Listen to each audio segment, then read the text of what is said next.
Muy bien. Muy buenas tardes, amados hermanos. El Señor les bendice. Qué bueno estar compartiendo una vez más esta tarde para poder recibir la palabra del Señor, ya que estamos estudiando aquí, como hemos estado ya varios miércoles en el libro, ya casi terminando el libro de Efesios, la carta magna del apóstol Pablo. Así que vamos a leer algunos versos para poder meditar en ello en estos minutos. Mi cuerdas vocales están más o menos, así que espero no tener que interrumpir todo esto. Y dice Efesios 6, verso 1, hijos, obedecer en el Señor a vuestros padres, porque esto es justo. Honra a tu padre y a tu madre, que es el primer mandamiento con promesa, para que te vaya bien y seas de larga vida sobre la tierra. Y vosotros, padres, no provoquéis a ira a vuestros hijos, sino criadlos en disciplina y amonestación del Señor. Siervos, obedeced a vuestros amos terrenales con temor y temblor, con sencillez de vuestro corazón, como a Cristo, no sirviendo al ojo como los que quieren agradar a los hombres, sino como siervos de Cristo de corazón, haciendo la voluntad de Dios, sirviendo de buena voluntad como al Señor y no a los hombres, sabiendo que el bien que cada uno hiciere, ese recibirá el Señor, sea siervo, sea libre. Y vosotros, amos, haced con ellos lo mismo, dejando las amenazas, sabiendo que el Señor de ellos y vuestros está en los cielos y que para Él no hay acepción de personas. Padre bueno, gracias por poder estar aquí. Honramos tu nombre, confesamos tu gloria, confesamos tu grandeza, confesamos tu poder, confesamos, Señor, esa gloria tan grande que tú tienes.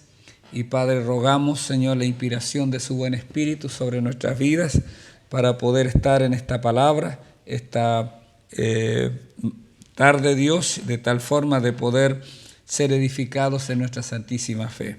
Te amamos y te adoramos en el nombre de Jesús. Amén y amén. Algunos ven todo esto como una continuación de lo que es la vida llena del Espíritu. La vida controlada por el Espíritu Santo debe llevarnos, ¿no es cierto?, a cambios poderosos en nuestra manera de vivir, en nuestra manera de caminar. Y ya el apóstol se refirió a los esposos y a las esposas. Estuvimos hablando de eso la semana pasada, ¿verdad? Cuando habla de sujetarse a sus propios maridos como al Señor, y los maridos deben amar a sus esposas como Cristo amó a la iglesia y se entregó a sí mismo por ella.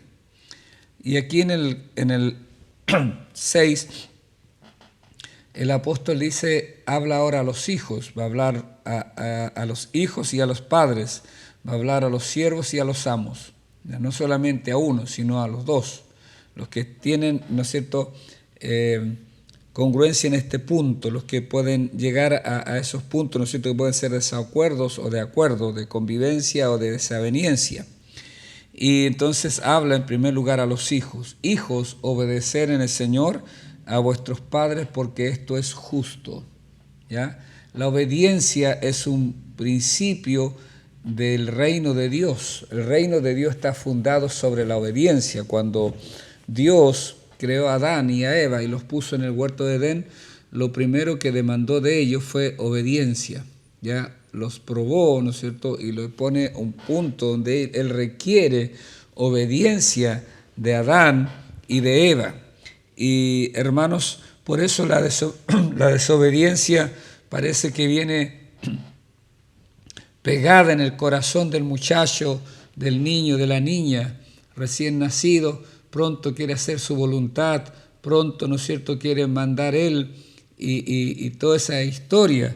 Entonces, pero la Biblia dice acá que el principio de Dios es que los hijos puedan obedecer a sus padres, ¿ya? Porque esto es justo, esto es justo. Esto es muy interesante si uno ve el contexto donde fue escrita la palabra, ¿no es cierto?, en el contexto hacia quienes fue escrita la palabra, hacia quienes fue entregada la palabra. Y la palabra fue entregada, ¿no es cierto?, en este caso no al pueblo de Israel, esta carta, sino a gentiles, está puesta hacia afuera de las puertas de Israel. Y dice William Barclay, un famoso comentarista bíblico, él dice que en Roma especialmente los hijos no valían mucho a veces. Era por toda la decadencia que había en ese momento, un hijo era complicado, ¿ya? Aún necesita una carta de un hombre que está lejos y dejó a su mujer embarazada y dice, bueno, si es hombre, dale los cuidados para que viva, y si es mujer, tírala por ahí. Dice que había lugares donde se tiraban los niños.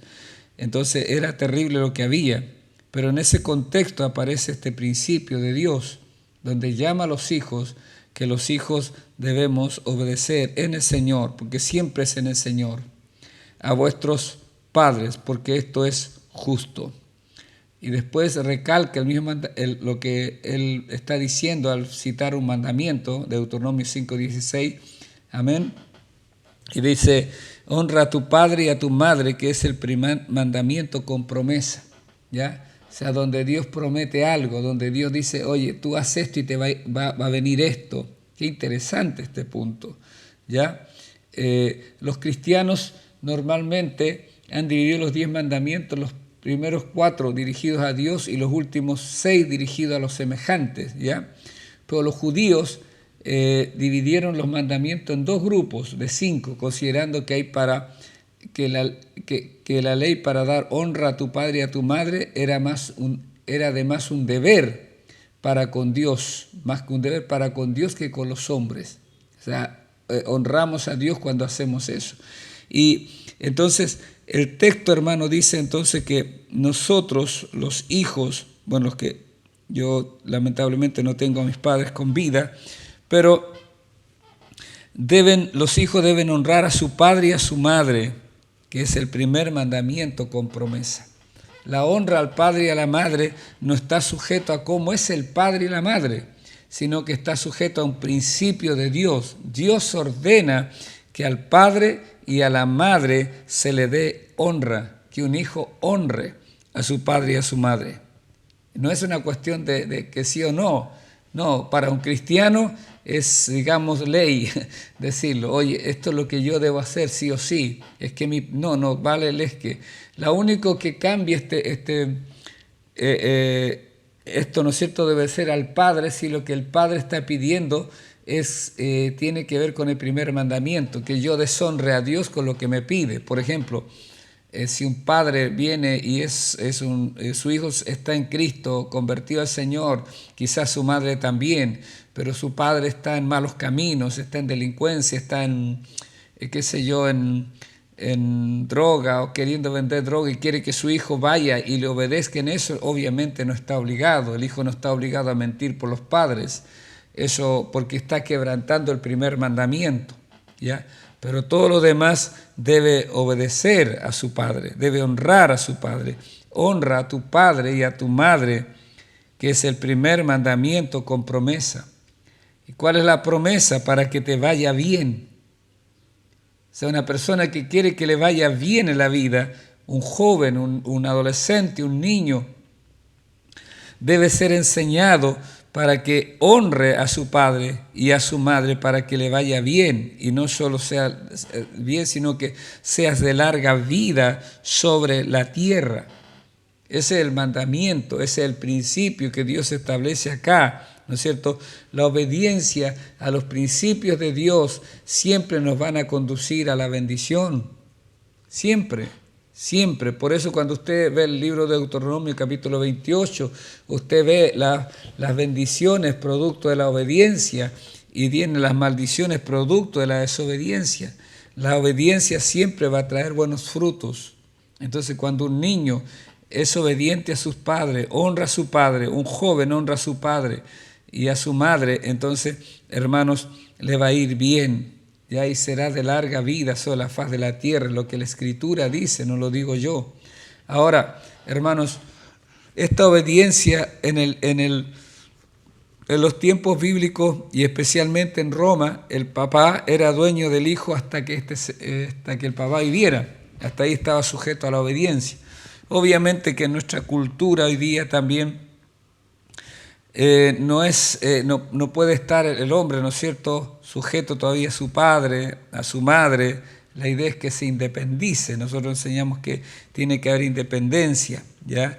Y que en esa independencia ese hombre tiene que ejercer, ¿no es cierto?, la potestad de Dios, los deberes de Dios, todo lo que significa el reino en ese lugar.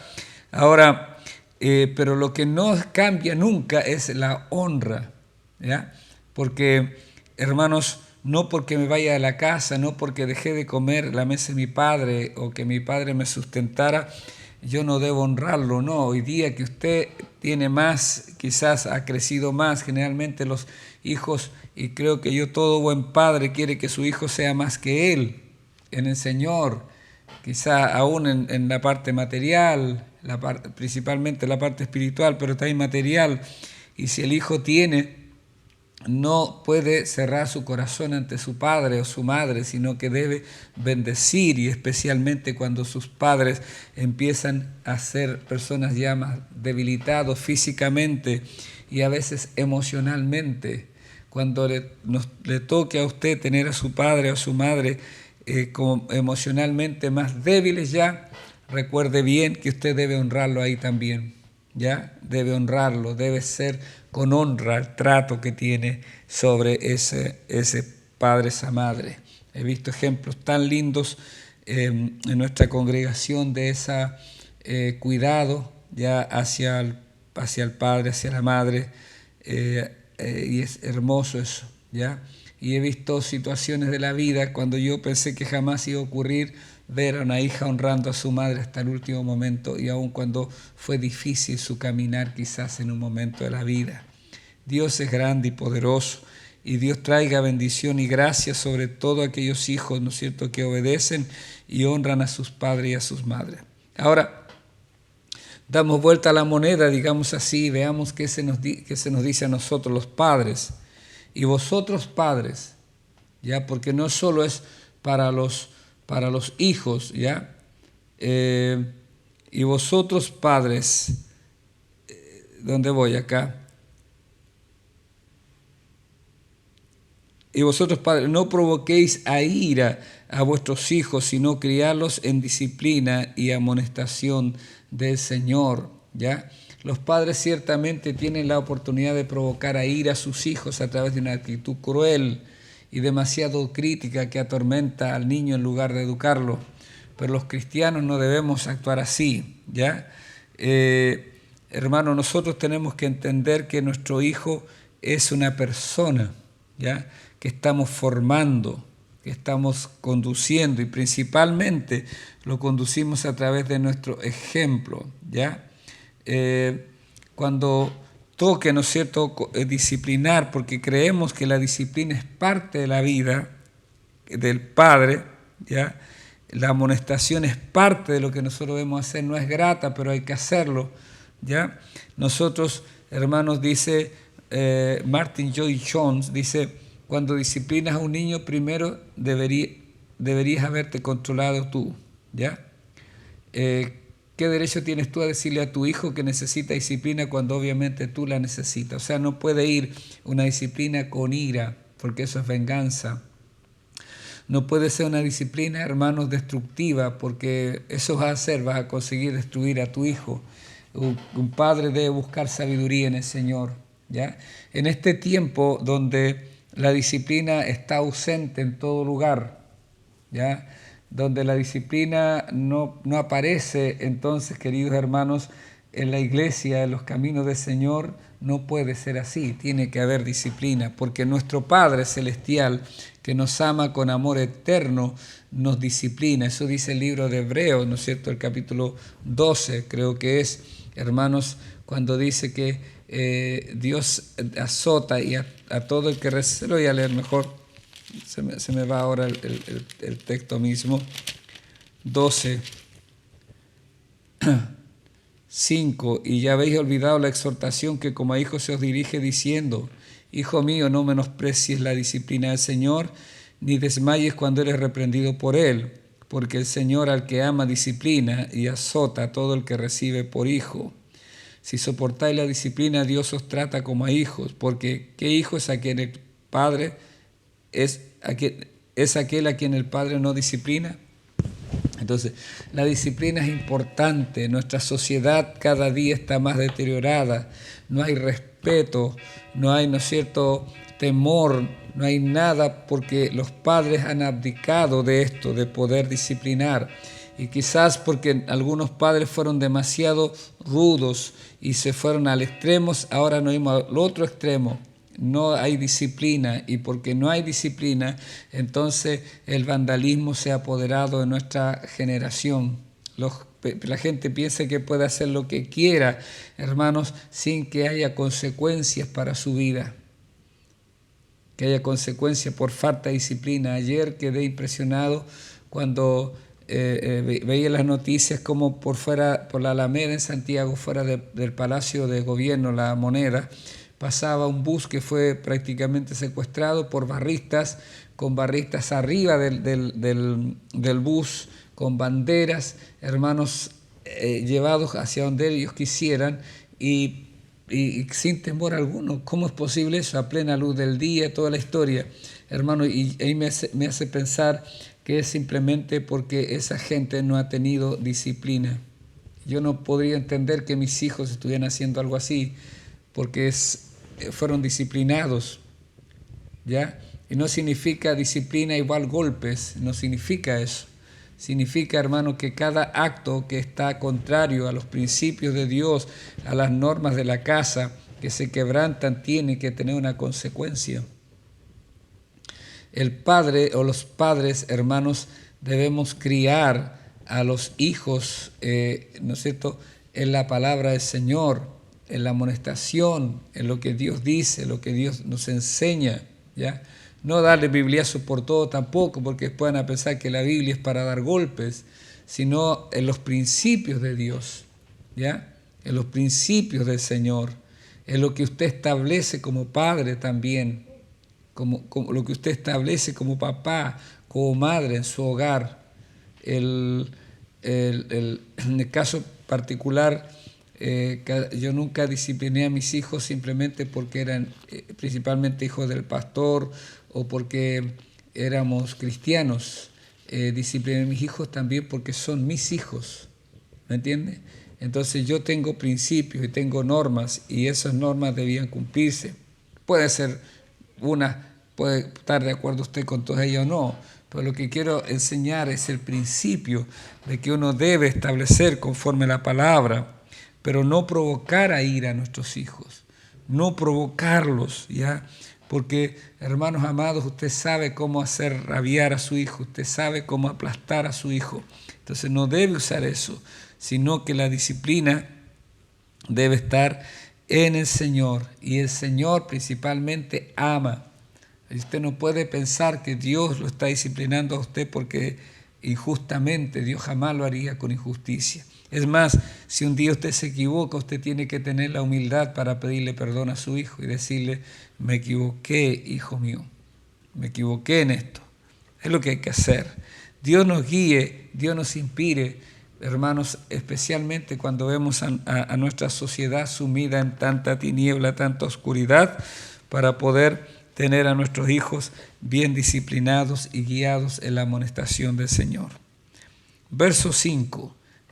El apóstol sale del ámbito de la casa y lleva al ámbito laboral, digamos así. Amén. Siervos, obedeced a vuestros amos terrenales con temor y temblor, con sencillez de vuestro corazón como a Cristo, no sirviendo al ojo, como los que quieren agradar a los hombres, sino como siervos de Cristo, de corazón, haciendo la voluntad de Dios, ¿ya? Sabiendo que el bien que cada uno hiciere, ese recibirá el Señor, sea siervo o sea libre, ¿ya? Hermanos, se dice que en Roma había más esclavos que romanos, que moradores, que ciudadanos romanos. En ese mundo también aparece el Evangelio. En ese mundo también interviene el Evangelio. Y tiene una palabra para esto. tiene una palabra, hermano, para entrar a este terreno tan complejo y que ha avergonzado a la humanidad, pero que tristemente todavía hay esclavitud en el mundo. Y hermanos, si un hijo era complicado, imagínense lo que era ser un esclavo. Un esclavo era una herramienta para los griegos. Amén. Era una herramienta que los griegos usaban o los romanos usaban, ¿ya? Entonces el Evangelio encontró esclavitud en el mundo y en muchas regiones, particularmente en la romana y la griega. Era muy mala forma de esclavitud. El Evangelio comenzó de inmediato a socavarlo con sus poderosos principios sobre la igualdad de todas las almas en el misterio y la dignidad de la humanidad y de la obra equitativa de amor redentor que el Maestro Supremo realizó por todas las almas. Pero su plan era no apelar a palear, sino sofocar. Así que mientras el Evangelio en un aspecto dejó la esclavitud en paz, en otro lo condenó. Eso dice Moule, ¿ya? O sea, ¿qué quiere decir este hombre, este comentarista? Que a pesar, porque no hay un mensaje, ¿no es cierto? Oye, suelten a todos, los esclavos, es indigno tener esclavos. No dice eso. Es más, hay un pasaje de la Escritura, un libro de la Escritura que habla de un hermano que tenía un esclavo o esclavos y uno de esos se le arrancó a Roma, el caso de Onésimo, ¿verdad? Y Filemón. Y Pablo no condena eso, pero Pablo sí deja ver en sus cartas, principalmente la carta de Gálatas, ¿no es cierto?, que todos somos iguales. Para Cristo, en el Señor no hay esclavo, no hay libre. Todos somos iguales. Pablo dice que si alguno llegó al Señor siendo esclavo, manténgase ahí, pero si tiene la posibilidad de la libertad, mejor, ¿no es cierto? Eso es lo que él establece. Pero aquí el apóstol sigue el mismo línea de pensamiento que está trazando y dice que esos esclavos, esos siervos, deben obedecer a los amos terrenales, ¿ya? Con temor y temblor. Ahora, nosotros no vivimos en este punto. Entonces, ¿qué podemos poner nosotros aquí? ¿Cómo lo aplicamos a nuestra vida? Nosotros hoy día tenemos una sociedad donde hay, ¿no es cierto?, una relación de empleado-patrón, patrón-empleado, ¿ya? Jefe subalterno, subalterno jefe. Entonces, hermanos, ¿podemos aplicar ahí este principio? Yo creo que sí debemos aplicarlo, ¿ya? Entonces, un cristiano debe trabajar, hermanos, bien, debe hacer bien su labor. Le pagan para trabajar. Usted ahora hace un contrato por determinadas horas y por hacer cierta labor. Entonces, Dios quiere honrarle a usted, pero usted tiene que hacer el trabajo de forma correcta. Si usted es un empleado, un obrero. Hay un libro que se llama Hombre de Reino y el pastor en ese libro, se me fue el nombre del pastor ahora, dice que él cuando estaba en el seminario estaba casado, tenía poquísimos recursos y consiguió un trabajo, dice, en la noche para poder, en una estación de autobuses, donde los limpiaban y los preparaban para el trabajo arduo del otro día, ese turno de noche, ¿ya? Entonces dice que cuando llegó inmediatamente lo tomaron los otros obreros, los otros empleados, y le dijeron, oye, aquí nosotros lo hacemos de esta manera. Unos trabajan y otros duermen, después se cambia todo eso. Esa es nuestra modalidad. Y él dijo, pero a mí me pagaron para venir a trabajar. Entonces, bueno, todos le tomaron bronca ahí en ese momento y él se pone a trabajar y trabajó conforme lo que él sabía que estaba dentro de los principios de Dios, porque Dios para eso lo habían contratado. Entonces en un momento lo llama el jefe, pasó un par de semanas, lo llama el jefe y le dice, ¿sabes qué? Yo sé lo que pasa acá y he visto lo que tú haces. Él dijo, ¿qué hice? ¿Qué hice mal? Necesitas el trabajo. Dijo, no, lo que pasa es que hemos visto que tú vienes a trabajar y por eso nosotros te vamos a poner en este nivel de gracia y de bendición. Porque, hermanos, por eso este hombre, este pastor, que era un alumno de seminario en ese momento, todavía no puedo recordar el nombre, hermanos, creo que pone bien este esta palabra, ¿no es cierto?, cuando dice no sirviendo al ojo, o sea, cuando te ven lo haces bien y cuando no te ven flojeas, ¿ya? He escuchado mucho de eso, a veces de cristianos, triste esa parte, ¿no es cierto? Hace tiempo atrás estaba yo remodelando mi casa y bueno, estuvimos trabajando aquí, mi querido hermano Jaime estuvo ayudando en nuestra casa, otro hermano, y estuvimos también ayudando ahí con mi hijo mayor. Y un vecino cuando me vio después me dijo, oye, le está quedando bonita, lo felicito, me dijo. Y oiga, me dejaban la escoba aquí, dijo, y eso que eran hermanos, no sé si sabía que era pastor yo o no, pero qué triste saber que lo que estaban haciendo los hermanos quedó mal y no se responsabilizaron por eso. Un cristiano debe responsabilizarse y hacer bien las cosas. Ahora, no sirviendo al ojo como los que quieren agradar a los hombres, o sea, más que a los hombres, un cristiano debe agradar a Dios en todo lo que hace. Por eso todo lo que usted haga, todo lo que yo haga, debo hacerlo como para el Señor. Cuando usted está en la casa y usted lava la loza, hágalo como para el Señor, va a ser más grato. Cuando le toque lavar, planchar, hágalo como para el Señor. Cuando usted va a la pega, ¿no es cierto?, y no tiene ganas, piense que Dios se va a agradar de lo que usted está haciendo, porque usted está trabajando, usted está produciendo también, y hágalo como para el Señor, porque Dios lo va a bendecir. Sirviendo de buena voluntad como al Señor y no a los hombres, sabiendo que el bien que cada uno hiciere, ese recibirá del Señor, sea siervo o sea libre, o sea, el principio es para cualquiera, dice él. Para cualquiera es el mismo principio, es lo mismo, dice el apóstol. Sea siervo, sea libre, haga todo como para el Señor. Haga todo como para el Rey de Reyes y el Señor de Señores. Haga todo como para el Señor de la Gloria, porque al Señor servimos. Y termina este segmento el apóstol diciendo, y vosotros amos, haced con ellos lo mismo, dejando las amenazas, sabiendo que el Señor de ellos y vuestro está en el cielo, y que para Él no hay acepción de personas. Ustedes amos, ustedes jefes, entonces, si usted quiere, póngale ese calificativo ahí, ¿no es cierto? Deben tratar bien a sus trabajadores, ¿ya? Y vosotros amos, haced con ellos lo mismo, ¿ya? Lo mismo que se habló antes, o sea, háganlo todo para el Señor. Si Dios te ha permitido a ti ser un empleador, ser una persona que ha tenido ciertas posibilidades de escalar en la vida, de tener trabajadores, gloria al Señor. Pero cuando tengas trabajadores, entonces hazlo bien. No te aproveches de ellos, ¿ya? Porque hay personas que a veces se aprovechan de los demás y quieren ganar tanto, enriquecerse rápidamente y olvidan, ¿no es cierto?, dónde comenzó todo. Recuerdo una palabra que mi suegro, ustedes saben que siempre aprendo mucho de él, y dice que él empezó como ayudante en un trabajo de construcción de un maestro, lo lleva como ayudante ese maestro.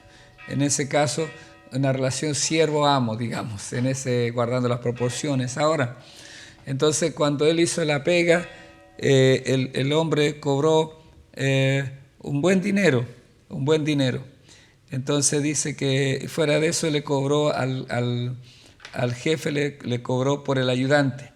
Y al ayudante le cobró para darle lo mínimo, que era mi suegro en ese tiempo, un hombre joven. Entonces cuando miró dijo, hice la misma pega, trabajé arduamente, pero ¿por qué tanta diferencia? ¿Por qué no me arregló un poquito? Pensó él y dijo, cuando yo haga mi pega, cuando yo trabaje, yo le voy a hacer el sueldo a mi ayudante. Así dice mi suegro, lo ha compartido varias veces con nosotros. Dice, cuando le tocó a él trabajar y tener ayudantes, entonces él, en los presupuestos, él añadía, ¿no es cierto?, una extra para esas personas. Y él ganaba, ¿no es cierto?, lo suyo, pero ya no era una desproporción tan grande con su ayudante. O sea, su ayudante se iba contento, se iba agradecido de poder servir, de poder trabajar. Porque, hermanos, eso es bueno que ocurra. Eso es agradable delante del Señor. Entonces, debe haber justicia. Nuestra nación es una nación donde hay mucha injusticia social. Uno pudo estar de acuerdo o no de acuerdo con todo el movimiento que hubo en octubre hace un par de años atrás, pero indudablemente que se piensa 1.200.000 personas que salieron a la calle en un momento, que no fueron no estoy hablando de los que quemaron, destruyeron, no estoy hablando de esas cosas, pero esa gente que salió, hermanos, salió a decir que no estaba conforme cómo se mueven las cosas, donde hay gente que gana tanto y hay gente que gana pero tan poco, porque tiene que haber justicia, y eso es lo que llama la Escritura, ¿verdad? Tratar bien, hacer bien las cosas, dejando las amenazas, o sea, un buen trato. Que, hermanos, el hecho, se dice, por ahí un viejo adagio dice, lo cortés no quita lo valiente, ¿verdad? Entonces, ¿por qué tratar mal a la gente? ¿Por qué mirarlos hacia abajo, como si fueran ciudadanos de otra categoría? No tiene por qué, ¿no es cierto?, mirarlos así, ¿ya? Sino que somos todos iguales, solamente que unos sirven a otros. Pero lo lindo, hemos estudiado los miércoles, hermanos, del servicio, es que uno tiene que valorar el servicio, porque un empresario no podría hacer nada sin sus trabajadores, ¿verdad? No puede hacer nada sin sus trabajadores. Yo les hablaba a los hermanos el día miércoles acá, que nos reunimos a compartir sobre servicio y liderazgo. Les decía, ¿qué pasaría en nuestro... Bueno, estuvo bien botadita nuestra plazuela aquí, afuera de nuestro templo, pero ahora hay una señora que todas las mañanas viene a barrer, y barre, limpia todo, y se ve diferente, obviamente. Pero ¿qué pasaría si no estuviera esa persona? Ayer en Santiago, ayer o anteayer, no recuerdo bien, hubo una paralización por unas horas del tema de la basura, y la gente decía, ¿cómo es posible? Nunca hemos visto esto aquí, bolsas y rumas ya de basura. Hemos visto a veces de Europa, me acuerdo de París, me parece que fue hace un año atrás, algo así, donde estuvieron en huelga la gente, hermanos, y la basura estaba por todos lados y era terrible.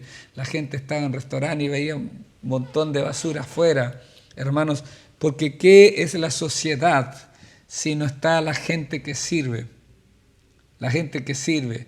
Ni siquiera el rey pudiera comer si no hay gente que sirve. Ni el presidente podría tener lo que tiene en un momento, o el más rico de los ricos podría tener algo si no hay gente que sirva, si no hay agricultores que estén, ¿no es cierto?, en las noches heladas trabajando, o a pleno sol, o con lluvia. No podrían hacer nada sin la persona que lava la verdura, sin la persona que la lleva, sin la persona que la expone en el supermercado. Todo es una cadena de bendición, de servicio. Por eso debemos agradecer, y si usted está en el punto, y Dios lo ha puesto en ese punto, hermanos amados, de bendición, donde usted tiene personas a cargo que le trabajan, entonces trátelos bien, páguele también lo justo, bendiga sus vidas, que estén agradecidos y sepan que esas personas los han bendecido a usted. Hace pocos días fui a comprar un limón, es decir, un limón y con mi suegro, y fui en un vivero de unos amados hermanos de otra iglesia, ya donde trabaja mi amado hermano Cristian Brito, y le pregunté, ¿y eso de allá qué es?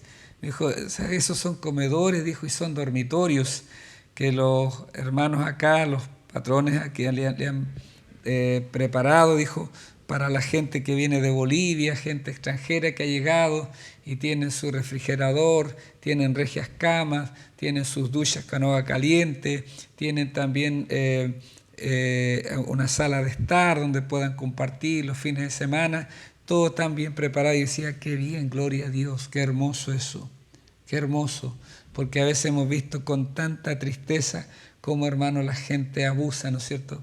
Abusa. Pero no es el Evangelio. Así que el Evangelio deja su mensaje de obligación absolutamente equitativa en Cristo, sobre el empleado y sobre el empleador, sobre el dueño de esclavos, ¿no es cierto?, en ese caso, y el esclavo. el principio era su trabajo, ¿no es cierto? No hay palabras aquí de revolución, no se trata de eso, se trata de equidad, de equidad, de equidad. La Biblia muchas veces habla, ¿no es cierto? Y Santiago habla de los ricos opresores, Santiago lo dice, la Escritura también lo declara, y la iglesia tiene que tener a veces esa voz también de declarar y decir dónde están las injusticias de la sociedad. Los profetas antiguos testamentarios ya también hablaron muchas veces cuando no se pagan los sueldos, no se pagan las remuneraciones. Santiago lo dice, hermanos. Entonces nosotros, Dios nos ayude a cada uno. Cuando usted está en la función de empleado, haga lo mejor posible y siempre va a ser mejor pensando que usted lo hace para el Señor. Y Dios va a obrar. Si lo hace para el Señor, si esa persona es un mal jefe, seguramente la vi puerta en otro lugar para que usted sea bendecido, porque Dios quiere que usted sea bendecido. Eso declara el apóstol Juan: amado, yo deseo que seas prosperado en todas las cosas y que tengas salud, así como prospera tu alma. Amén. Y los empleadores también, hermanos, deben renunciar a las amenazas y otras formas de maltrato, ¿ya? Y sabiendo que también ellos, en este caso cristianos, tienen a alguien mayor, y el mismo Señor. El Señor no mira diferente a un obrero que a un empleado. El Señor no mira, ¿no es cierto?, diferente, y vale más el ingeniero, el doctor o el abogado prestigioso que la persona que barre la calle. Para el Señor somos todos iguales. Se dice, hermanos, los estudiosos, que a veces la iglesia primitiva, la iglesia primera, hermanos, especialmente en Roma, y hay algunas evidencias por ahí, hermanos, que el pastor era un esclavo, y parte de la iglesia eran unas mujeres que eran como las esposas de los amos, digamos así. Es impresionante eso, pero ahí se conjugaba todo y se podía vivir, porque el Evangelio no hace acepción de personas. El Evangelio, hermanos, para Dios, bueno, termina Pablo diciendo eso, ¿verdad? Lo leo de acá de la Escritura mejor para no equivocarme.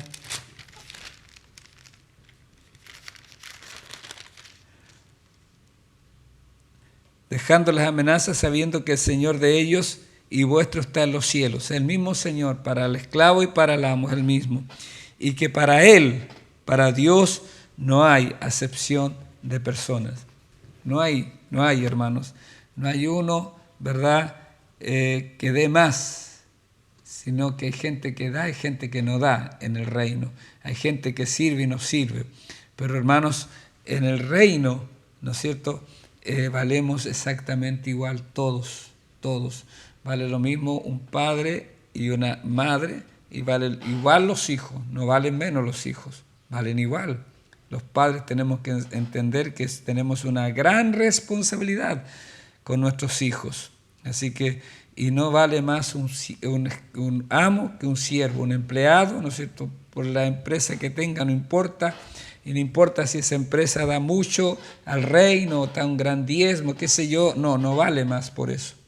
Porque proporcionalmente, cuando una persona diezma en el Señor, hermanos, esa persona que gana el mínimo, que me parece son como 400 y tantos mil pesos, y de eso aparta su diezmo, 45 mil pesos, y una persona que gana 10 millones y aparta 1 millón, proporcionalmente dio lo mismo, dio la parte que corresponde, ¿ya? Dios no lo ve cuantitativamente eso, sino que lo ve bajo el principio de Dios. Y no es porque ganamos eso a Dios, Dios nos ama con amor eterno, solamente lo hago para entender que a veces pensamos que esa persona vale más y no vale más. Para el Señor valimos todos iguales, y por todos murió, para que los que ahora viven ya no vivan para sí, sino para aquel que murió y resucitó por ellos. El Señor añada bendición sobre esta palabra, medite, piénsela, compártala si piensa que hay algo importante en ella, y un abrazo grande, y nos vemos en la gracia del Señor para seguir adorando, seguir creciendo y moviéndonos en Cristo nuestro Señor. Un abrazo, Dios les bendice. Amén.